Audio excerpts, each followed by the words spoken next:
Magandang hapon sa ating mga kababayan. Narito ang latest mula sa Pag-asa. Isang LPA ang minomonitor natin ngayon sa loob ng ating area of responsibility at kaninang alas 3 ng hapon, huling namata ng sentro nito sa layong 665 kilometers silangan huyan ng Apari, Cagayan.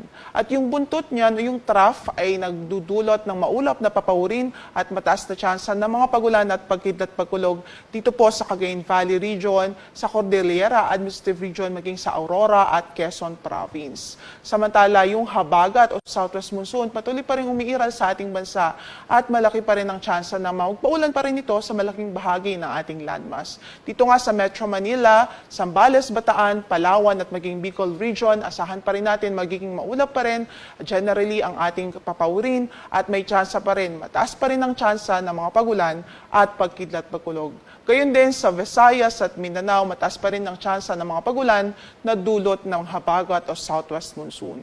Samantala, ito namang LPA sa ating analysis na nanatiling mababa ang tsansang mabuo ito bilang isang bagyo. Gayunpaman, mag-antabi pa rin ho tayo sa mga updates ng Pag-asa ukol sa nasabing weather disturbance.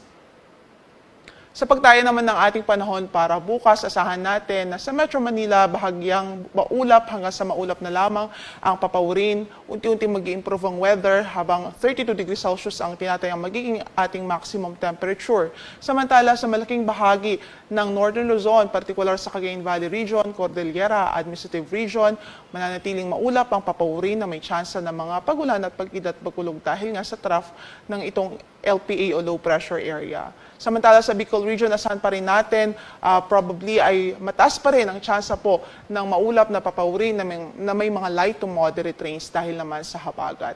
Ang inaasahan nating temperatura sa Legazpi City ay pwede pong maglaro mula sa 25 hanggang sa 31 degrees Celsius. Sa Lawag ay 25 to 33 degrees Celsius, sa Tuguegarao ay 25 to 35 degrees Celsius, samantala sa Tagaytay ay 22 hanggang sa 31 degrees Celsius. Sa Puerto Princesa po, pwedeng umabot hanggang sa 32 degrees Celsius ang pwedeng maging maximum temperature natin para sa bukas.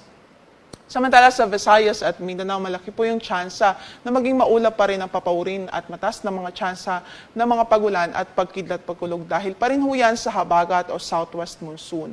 At para naman sa pagtaya ng ating temperatura sa Iloilo, 25 to 32 degrees Celsius ang tinatayang magiging agwat ng ating temperatura, samantala sa Cebu ay 25 to 31 at gayon din sa Tacloban City. Sa Cagayan de Oro ay 24 to 31 degrees Celsius ang tinatayang magiging agwat ng temperatura, 25 to 32 sa Davao City at 25 to 33 naman sa Zamboanga City.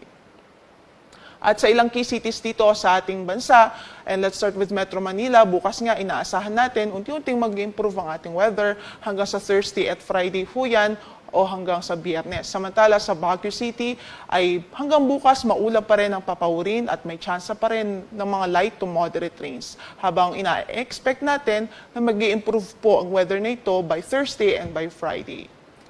Ang sunset natin for today is 6:15 in the afternoon at inaasahang sisikat ang araw bukas sa ganap na alas 5:43 ng umaga.